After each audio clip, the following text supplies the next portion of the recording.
بسم اللہ الرحمن الرحیم۔ محمود غزنوی کا دور تھا۔ ایک شخص کی طبیعت ناساز ہوئی تو طبیب کے پاس گیا اور کہا کہ مجھے دوائی بنا کے دو۔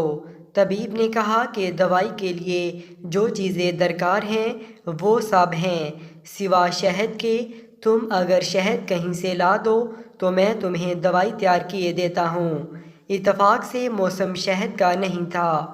اس شخص نے حکیم سے ایک ڈبہ لیا اور چلا گیا۔ لوگوں کے دروازے کھٹکھٹانے لگا مگر ہر جگہ مایوسی ہوئی۔ جب مسئلہ حل نہ ہوا تو وہ محمود غزنوی کے دربار میں حاضر ہوا۔ وہاں ایاس نے دروازہ کھولا اور دستک دینے والے کی روداد سنی۔ اس نے وہ چھوٹی سی ڈبیا دی اور کہا کہ مجھے اس میں شہد چاہیے۔ ایاس نے کہا آپ تشریف رکھیے، میں بادشاہ سے پوچھ کے بتاتا ہوں۔ ایاس وہ ڈبیا لے کر بادشاہ کے سامنے حاضر ہوا اور عرض کی کہ بادشاہ سلامت، ایک سائل کو شہد کی ضرورت ہے۔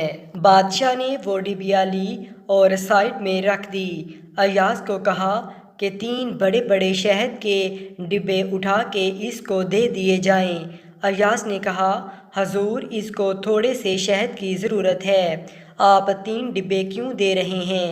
بادشاہ نے ایاس سے کہا ایاس وہ مزدور آدمی ہے، اس نے اپنی حیثیت کے مطابق مانگا ہے، ہم بادشاہ ہیں، ہم اپنی حیثیت کے مطابق دیں گے۔